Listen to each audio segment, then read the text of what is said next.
Good morning all student. देखिए बेटा, कल हमने आपका जो फर्स्ट लेसन था, पहला लेसन ध्वनि था, तो उसके बाद कवि परिचय के बारे में हमने पढ़ा। कल क्या पढ़ा हमने? कवि परिचय के बारे में।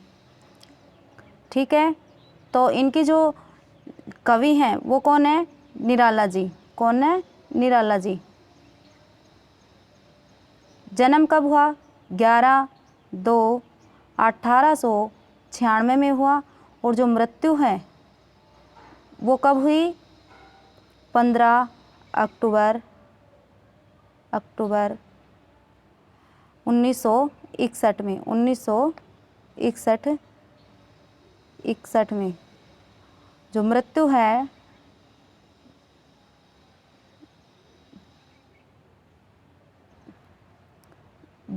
है इनकी वो कब हुई?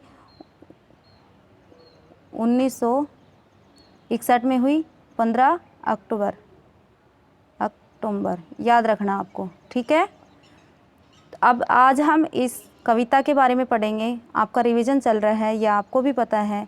तो देखिए, जो ध्वनि है यह है, अभी न होगा मेरा अंत, अभी अभी ही तो आया है मेरे वन में मृदुल वसंत, अभी न होगा मेरा अंत। जो हमारे कवि हैं, कवि कौन है? निराला जी। इन्होंने वन जो है वो अपने जीवन को बताया है। किसको बताया है?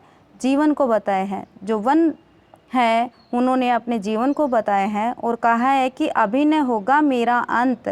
अंत यानी ख़त्म। अंत का अर्थ होता है ख़त्म होना। तो उन्होंने कहा कि मैं अभी, मेरा जो जीवन है वो अभी ख़त्म नहीं होगा। मेरा जो अंत है वो मेरा अभी नहीं होगा। अभी अभी ही तो आया है मेरे वन में, मेरे जीवन में मृदुल कोमल वसंत, यानी जो वसंत का समय आता है, आपने देखा होगा पेड़ के पत्ते गिर जाते हैं, नए कोपले आ जाते हैं। वसंत बाहर, एक वसंत का मौसम आता है, फूल खिलते हैं नए नए।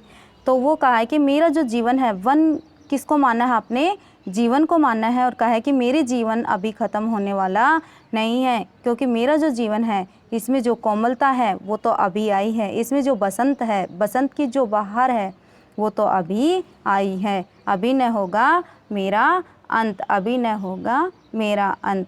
तो देखिए, इसमें जो कवि कहते हैं कि मेरे जीवन का अंत अभी नहीं होगा। इसमें कहा है कि मेरे जो जीवन है, मेरा जो वन को कहा है जीवन, कि मेरे जो जीवन का अंत है वो अभी नहीं होगा। क्यों? क्योंकि जिस प्रकार वसंत के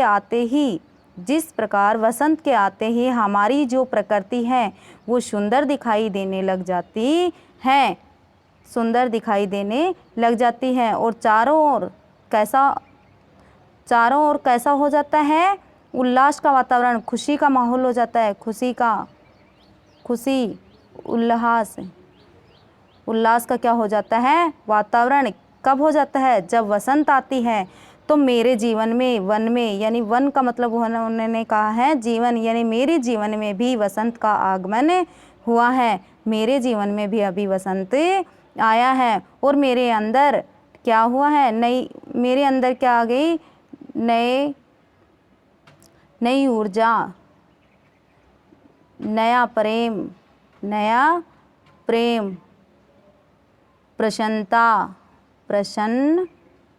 प्रसन्नता, खुशी, ये सब चीज़ें मेरे जीवन में आ गई हैं।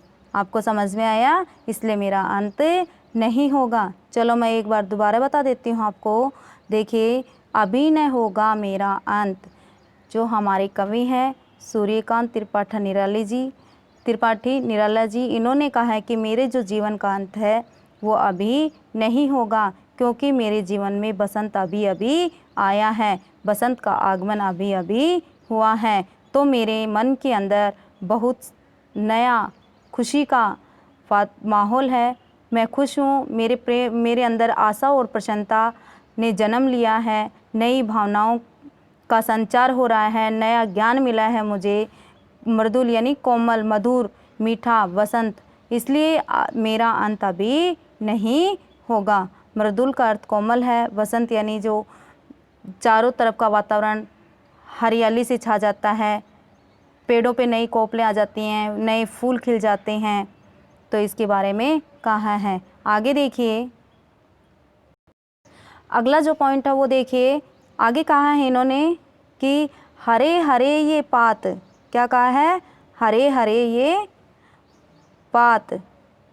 पात किसे कहते हैं, पत्ते को, किसे कहते हैं, पत्ते को कहते हैं हरे हरे पात। हरे हरे पात, पात का मतलब होते हैं पत्ते, क्या होते हैं, पत्ते।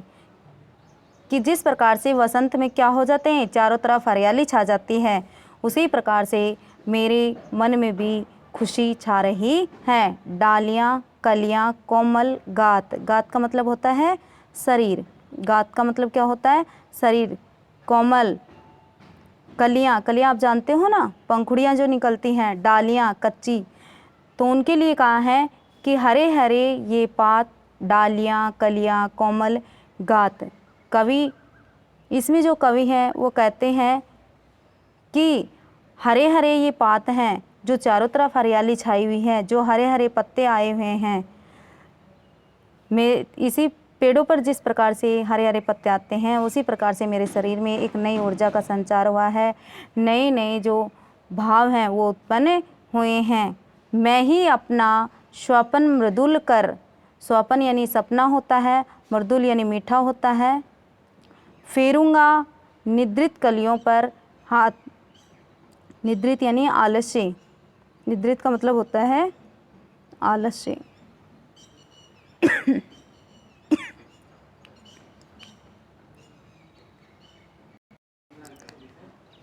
हरे हरे ये पात, डालियाँ कलियाँ, कोमल गात, मैं ही अपना स्वपन मृदुल कर फेरूंगा निद्रित कलियों पर, जगा कर, जगा एक प्रत्युष मनोहर। स्वपन का अर्थ है, मृदुल का अर्थ है कोमल, स्वपन यानी सोन, जो सपना देखते हैं उसको, कोमल या मीठा, मृदुल, कोमल या मीठा, निद्रित यानी सोया हुआ, सोया, सोया हुआ, सोया हुआ, ठीक है। प्रत्युष का मतलब होता है प्रातः काल, प्रातः काल। देखिए इसमें हरे हरे ये पात,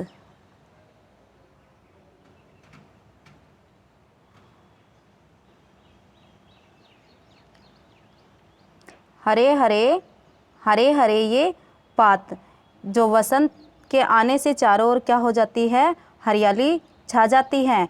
चारों ओर कैसे पत्ते आ जाते हैं, कोमल पत्ते, उसके सर पेड़ के शरीर पर कैसे आ जाते हैं, कोमल पत्ते, कलियां और डालियां आ जाती हैं। इसलिए जो कवि हैं वो कह रहे हैं कि मैं ही अपना स्वपन मर्दुल कर, कि जो कुछ कलियां अभी भी सोई हुई हैं, कुछ जो